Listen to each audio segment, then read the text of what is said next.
I never thought I'd live to see the day when the family I had poured my heart into would turn against me.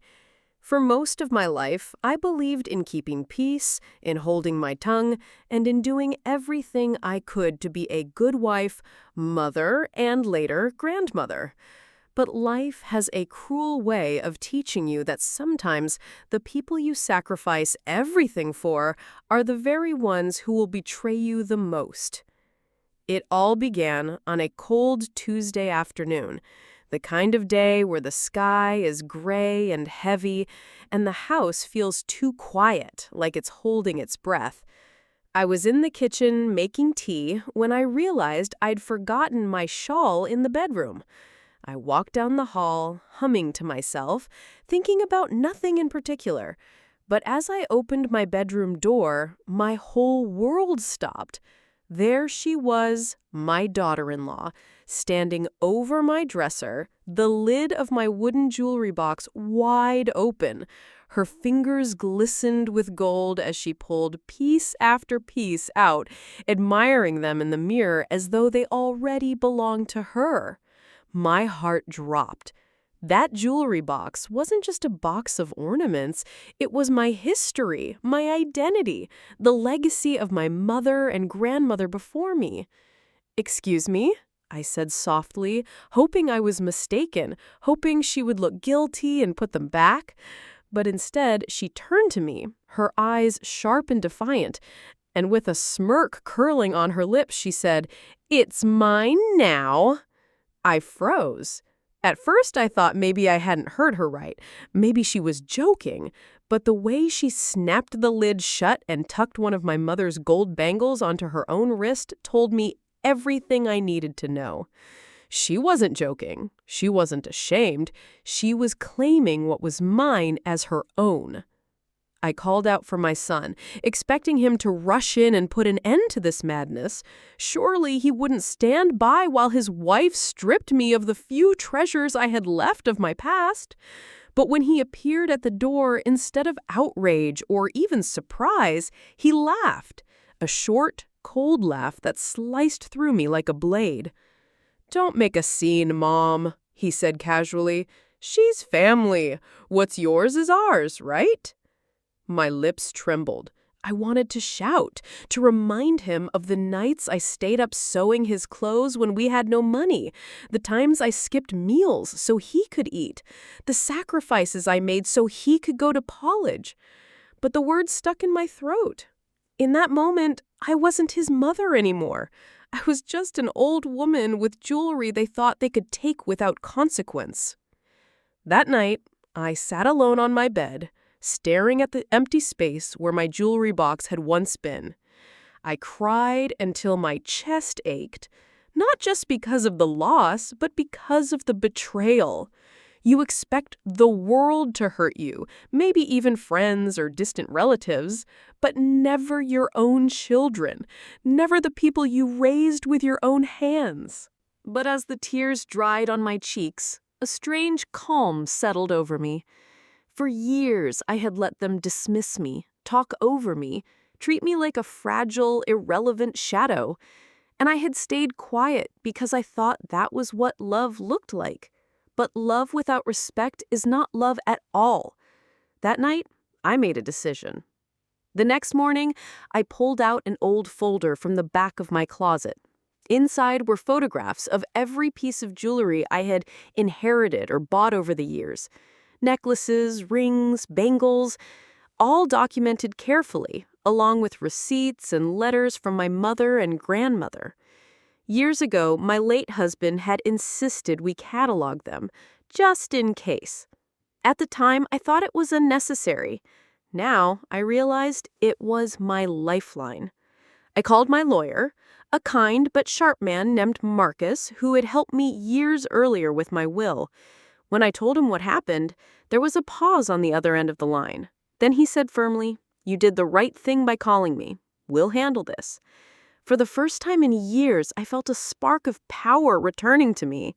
They thought I was weak, too old, too tired to fight, but they didn't realize that I had prepared for snakes like this long before they slithered into my home. As the case unfolded, I stayed quiet. I didn't tell my son or daughter-in-law what I was doing. Let them think I was broken, defeated. Let them believe I would just accept their cruelty. Because when the day came, I wanted their shock to be complete. Weeks later, we stood in the cold, sterile walls of a courtroom. My daughter-in-law smirked as though nothing could touch her. My son sat beside her, arms folded, a smug little grin playing on his lips. They thought this was going to be easy. They thought the old woman standing across from them was powerless. But when Marcus laid down the file, thick with photographs, receipts, and written testimonies, their confidence began to crumble. One by one, each piece of jewelry was shown to the judge, matched with evidence, proving beyond doubt that they belonged to me and me alone. My daughter-in-law tried to argue. She twisted her words, painting herself as the victim, claiming I had gifted her the jewelry. But her lies were thin, and the judge's patience was thinner. Every time she stumbled, I felt a quiet strength growing inside me. By the end of the hearing, her smirk was gone. My son's grin had vanished too, replaced by something I hadn't seen on his face since he was a boy: fear. The verdict was swift and clear. Every single piece of jewelry was to be returned to me immediately. And more than that, the judge warned them that further attempts to take what wasn't theirs could result in criminal charges. For the first time in years, I stood tall. I wasn't just a mother or grandmother anymore. I was a woman who had fought for her dignity and won. They thought they could strip me of my memories, my legacy, my pride. But all they stripped was their own respect in front of the world. And let me tell you something. If you've ever been underestimated, pushed aside, or treated like your years made you invisible, remember this story. Silence is not weakness. Sometimes, silence is the sound of preparation. When I left that courtroom, jewelry safely back in my possession, I thought perhaps that would be the end of it. That maybe, just maybe, they'd learn their lesson. But greed has a way of clinging to people, like a stain that refuses to wash away. And in my daughter-in-law's eyes, I saw not regret, but resentment. She avoided me for weeks, which was fine by me. My son, on the other hand, came skulking around, pretending to be apologetic. He brought flowers one afternoon, mumbling about how things had gotten out of hand. But it wasn't remorse I heard in his voice. It was calculation. He was weighing whether there was still something left to gain. "Mom," he said, leaning against my kitchen counter, "you didn't have to embarrass us like that. You could have just talked it out." I raised an eyebrow. Talked it out, while she stole what belonged to me and you stood there laughing? He flushed, looked away, and muttered something about misunderstandings. But the truth was plain. My son had changed. Or maybe he'd been this way all along and I had been too blind with motherly love to see it. That night, I lay awake in bed, staring at the ceiling, wondering where I had gone wrong. I raised him with values. I raised him to respect what was his and what wasn't. And yet here he was, enabling a woman who thought she could snatch pieces of my life like they were candy. I thought back to my own mother. She had been a quiet, gentle soul, but when it came to protecting what mattered, she was fierce. I remembered one night as a child when a neighbor had tried to swindle her out of a small piece of land left by my grandfather. She hadn't yelled, she hadn't begged. She had simply stood her ground, presented her papers, and walked out victorious. She always told me, dignity isn't given, it's taken back when someone tries to strip it from you. And as I stared into the darkness of my room, I realized that's what I had done in court. I had taken back my dignity, and I wasn't about to let anyone, especially not my own son and his wife, try to snatch it again. But I also knew something else. This fight wasn't truly about jewelry. That box of gold and silver was symbolic, yes, but the real battle was about control. They thought because I was aging, because I was alone, because I wasn't as quick to move as I once was, that I could be manipulated. The next weeks proved my suspicion right. My daughter-in-law started dropping snide comments at family gatherings, whispers disguised as jokes. "Maybe I'll get that necklace in the will," she said one evening, smirking at her friends while I poured tea. My son chuckled, pretending it was harmless. But every word was designed to chip away at me. I kept my composure, I smiled politely, said nothing, and let them think I was unaffected. But inside, I was documenting every slight, every insult, because sometimes the best revenge is not anger, it's patience. Then came the day that changed everything again. It was a Saturday morning. I was in the garden, tending to the roses my late husband had planted, when the mailman arrived. Among the bills and leaflets was a crisp white envelope with unfamiliar handwriting. I opened it with trembling fingers and nearly dropped it in shock. It was from my lawyer, Marcus. Enclosed was a letter informing me that a complaint had been filed by none other than my daughter-in-law. She was attempting to claim my jewelry again, but this time under the guise of a family gift. She had even submitted falsified documents, claiming I had written a letter leaving her those heirlooms. I sat on the garden bench, the sun warm on my back, my hands shaking as I read.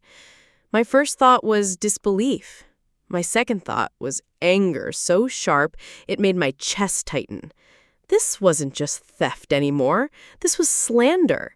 This was an attack on my character, my honesty, my very name. That evening, I called Marcus. His voice was calm, reassuring.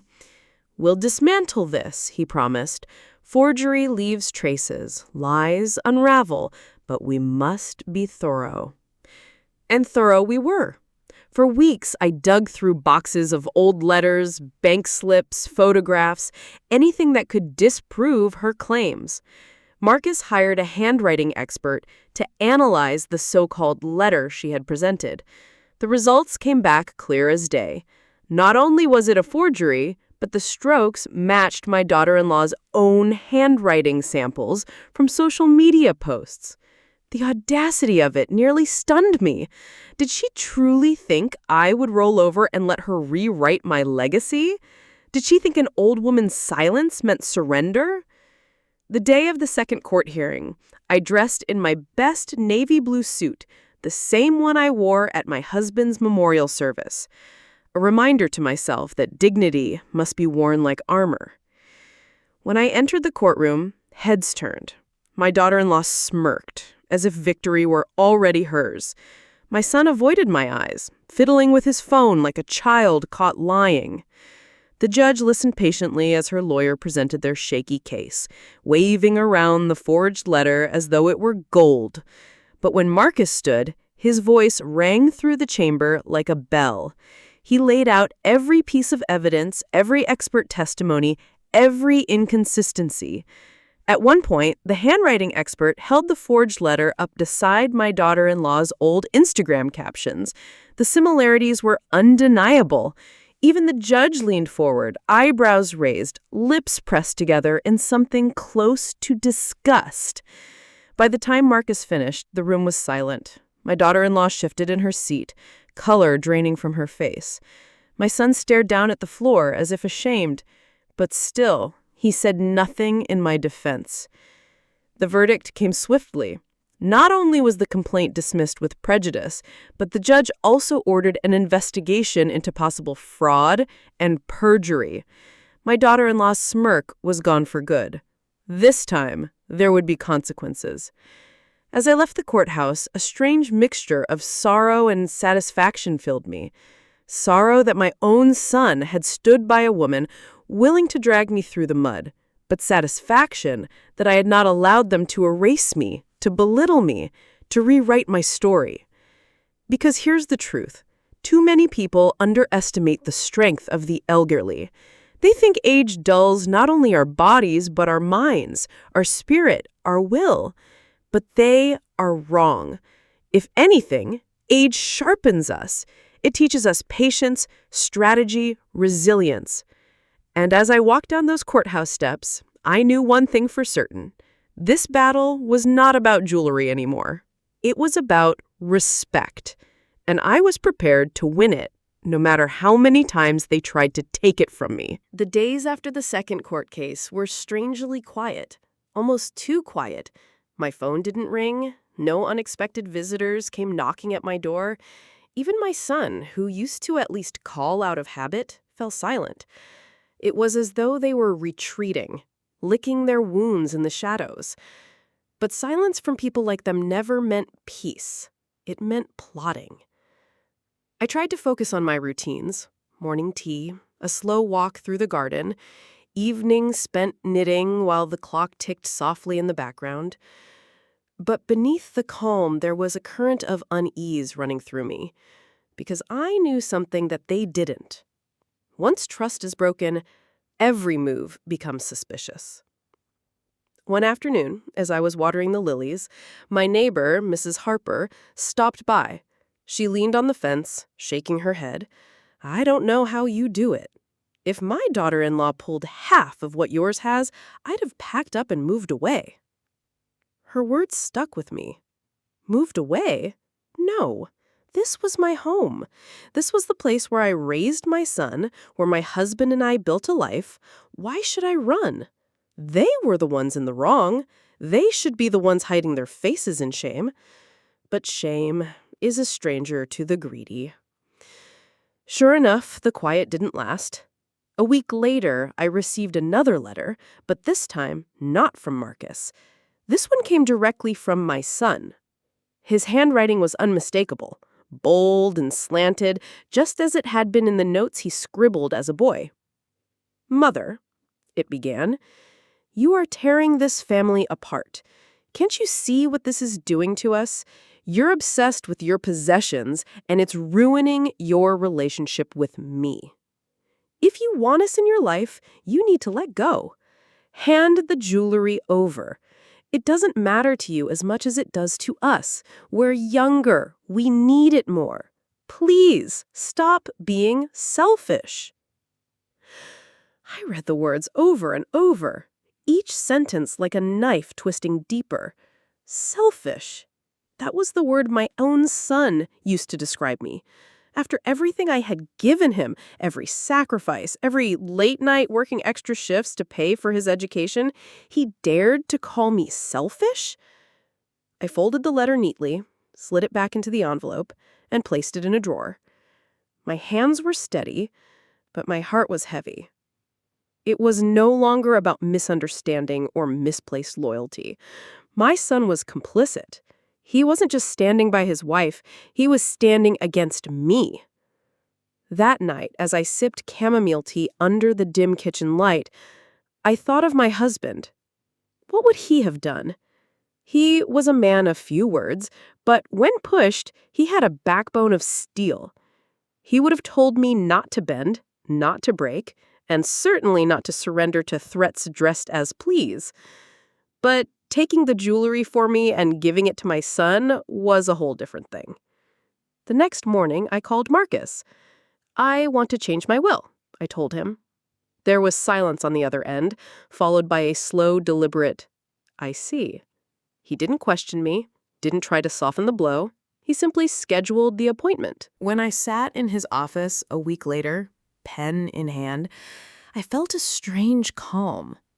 I named charities that had helped me in my youth, distant relatives who had always shown me kindness, and even a scholarship fund in my husband's name.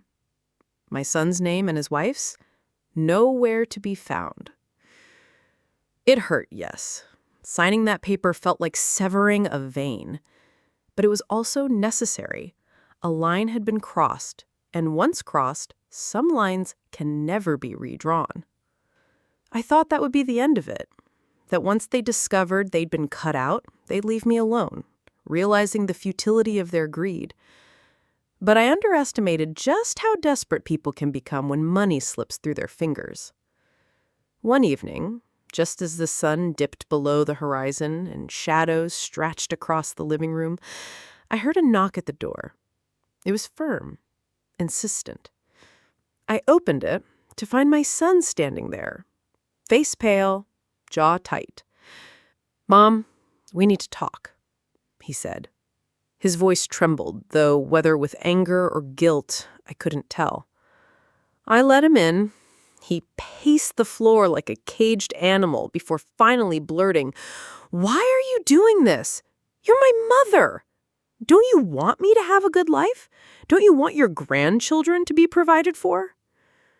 I stared at him, searching for the boy I once knew. The boy who used to bring me wildflowers and say, "These are for you, Mama." But all I saw was a man hollowed out by greed. "You have a good life," I said quietly. "What you don't have is respect. And without respect, you don't deserve what I worked for." His eyes narrowed. "So that's it? You'd rather give everything to strangers than to your own blood?" Blood means nothing if it runs cold. For a moment, I thought he might lash out. His fists clenched, his chest heaved. But then, with a sharp exhale, he turned and stormed out, slamming the door behind him so hard the windows rattled. I stood in the silence that followed, my heart pounding, and whispered to myself, "This is far from over." And I was right, because the next morning I woke up to discover something chilling. My jewelry box, the very one I had fought for twice in court, was missing. The sight of that empty spot on my dresser made my blood run cold. My jewelry box was gone. Not misplaced, not hidden, gone. For a moment, I thought maybe I had moved it myself, tucked it away in a closet after the last court battle. But I searched every inch of the house, pulling open drawers, scanning shelves, even crawling under the bed like a woman half my age. Nothing. The box had vanished. I sank onto the edge of the bed, my breathing shallow. The house was locked last night, the windows bolted. That meant one thing. Whoever had taken it had a key, and only 2 people outside of me had keys, my son and his wife. My hands shook as I reached for the phone. I dialed Marcus first. His voice was calm, as always, but beneath it I heard steel. "Do not confront them directly," he warned. "We'll handle this the legal way. If they've truly stolen it again, we'll catch them red-handed. Let them think they're smarter than us. It will make their downfall that much swifter." So I waited. Hours passed like days. I went about my routines, trying to act as though life was normal, though every creak of the floorboards set my heart racing. And then, 2 nights later, my suspicion was confirmed. I had installed a small camera in my living room after the first theft scare, a quiet precaution no one knew about. And when I checked the footage, there it was, my daughter-in-law slipping into the house with her copy of the key, heading straight to my bedroom, and leaving with the jewelry box under her arm. I stared at the screen, fury and heartbreak warring inside me. It wasn't even subtle anymore. She wasn't desperate. She was arrogant. She believed she could take what she wanted because in her mind, she had already won. The next morning, Marcus and I filed a police report. This time, there was no denying the evidence. The video spoke louder than any courtroom speech. Within days, an officer arrived at their home with a warrant. My jewelry was recovered, hidden sloppily in a suitcase under their bed. But here's the twist.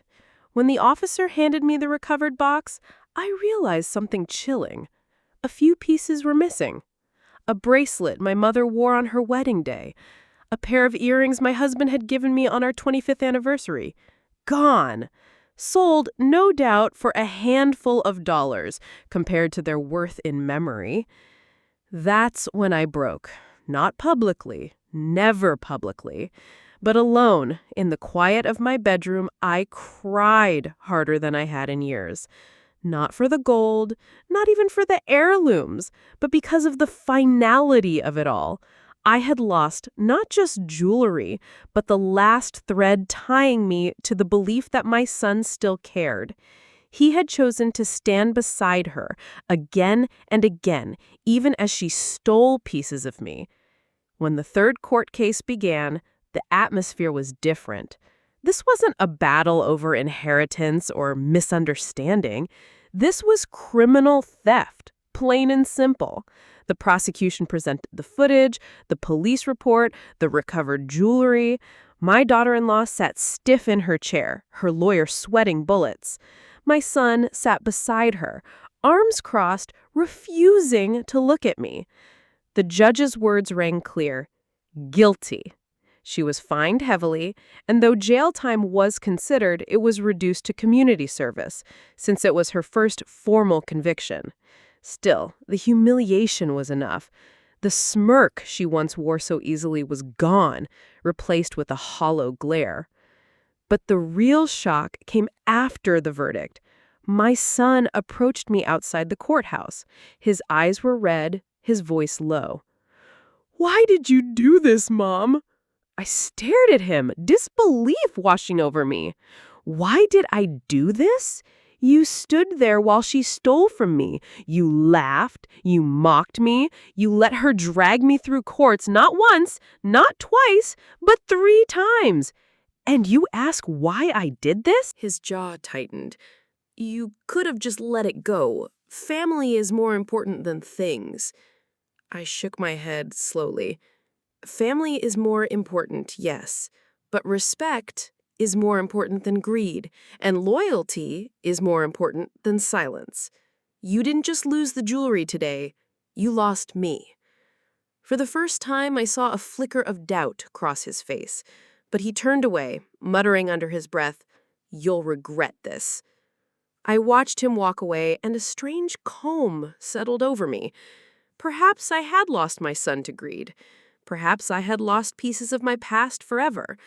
But I had won something greater, the knowledge that I would not be broken, that my dignity could not be stolen no matter how hard they tried.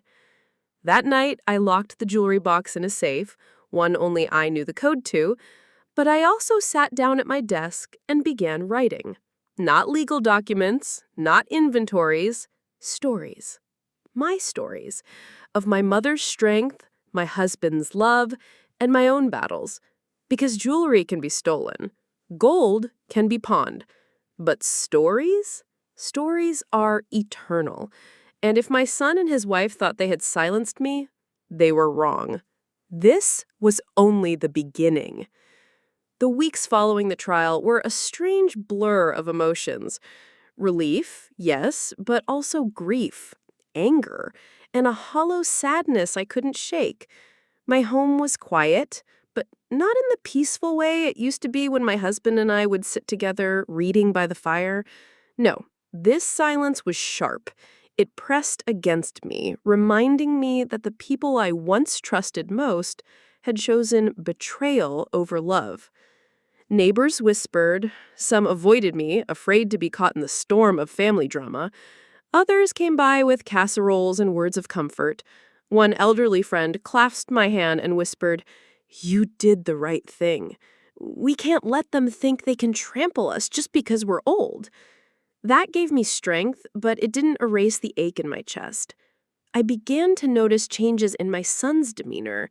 Though he hadn't spoken to me since the courthouse confrontation, I heard from others that he was restless, pacing outside his house at night, snapping at coworkers, withdrawing from friends. His wife's arrogance, on the other hand, seemed to grow. She strutted around the neighborhood as though nothing had happened, painting herself as the victim of a cruel misunderstanding. But fate has a way of unraveling arrogance. One morning, Marcus called me with urgent news. "They've filed a counterclaim," he said. My breath caught. "For what?" "Emotional distress," he replied grimly. "She's claiming your accusations in the trial humiliated her, cost her job opportunities, damaged her reputation." I almost laughed at the absurdity. "She stole from me, Marcus. We had video proof." "I know," he said, his voice steady. "And so does the court. But this is a tactic. They want to drain you, exhaust you. They think you'll give up before it gets worse." A chill ran through me. It wasn't just theft anymore, it was psychological warfare. They wanted me broken, silenced, erased. This time, though, I was ready. Instead of letting fear consume me, I gathered my strength. I met with Marcus daily, reviewed documents until my eyes blurred, and even practiced my testimony in front of a mirror. I refused to stumble. The courtroom for this new case was smaller, less formal, but the stakes felt just as high. My daughter-in-law entered with that same smug look, her lawyer armed with exaggerated claims.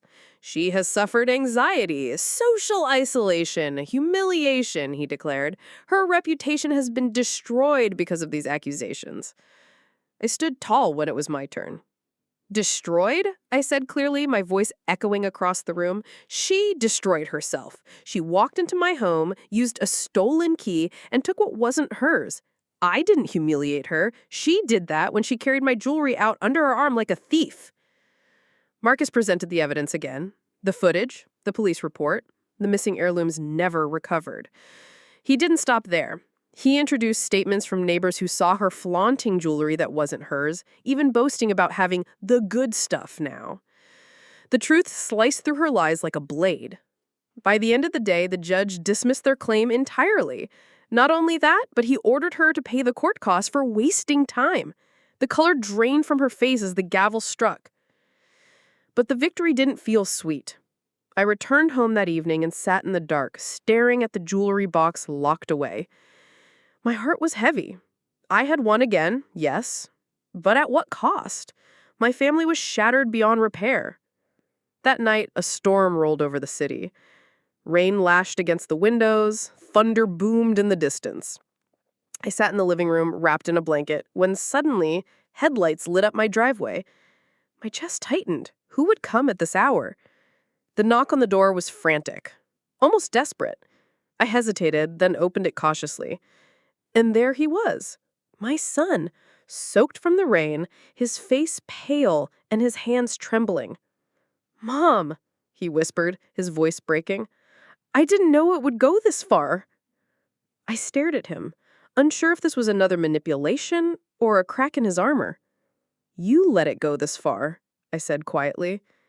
Tears welled in his eyes. "She told me you hated her, that you never wanted us to be happy. She twisted everything, and I believed her. God, help me. I believed her." For the first time in years, I saw the boy I had raised, hidden beneath the hardened man he had become. My chest ached with the urge to reach out, to forgive. But forgiveness without accountability is just surrender. The storm passed by morning, but the weight of the night lingered. I awoke to find the world outside washed clean, the streets glistening, the air sharp and fresh. My son's words echoed in my head, fragments of confession carried by the thunder. Part of me wanted to hold on to them, to believe he was finally seeing the truth. But another part, the wiser part, knew better. Words are easy. Change is rare. Marcus called early, his voice crisp. "They won't stop here. She's prideful, cornered. A cornered animal lashes out. Be ready." He was right. 2 weeks later, a letter arrived. Not handwritten, not personal. Cold and typed, delivered through lawyers. My daughter-in-law was filing for sole claim over one particular piece of jewelry, the diamond necklace my husband had given me on our 40th anniversary. Her claim? That I had gifted it to her. I laughed when I read it, out loud, bitter and sharp. A gift? I could still remember the warmth of my husband's hands as he fastened it around my neck, the way he whispered that I was his forever. That necklace was never hers. Not in this life, not in any other. Marcus prepared meticulously. He dug up photographs of me wearing the necklace over decades, family gatherings, church services, anniversaries. He even found an old insurance document proving the piece had been appraised under my name long before my son even met her. The day in court felt heavier than the others. My daughter-in-law wore a mask of confidence, but her eyes betrayed her. She was fraying at the edges, desperation bleeding through. My son sat beside her, his face vacant, like a man watching his life slip through his fingers. The judge examined the evidence with little patience. He asked her lawyer, "Do you have proof of this alleged gift?" They stammered, presenting nothing but her word.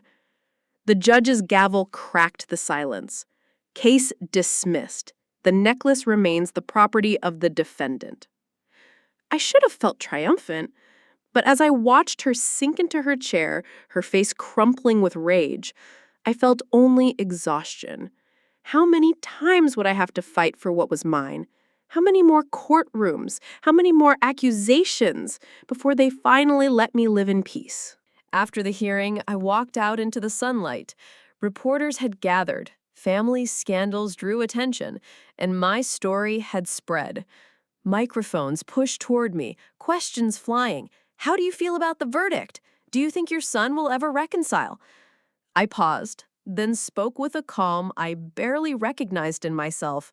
This was never about jewelry, I said. This was about respect, about the right to live without fear of being taken advantage of by strangers or by family. My dignity is not for sale, and neither should anyone else's be.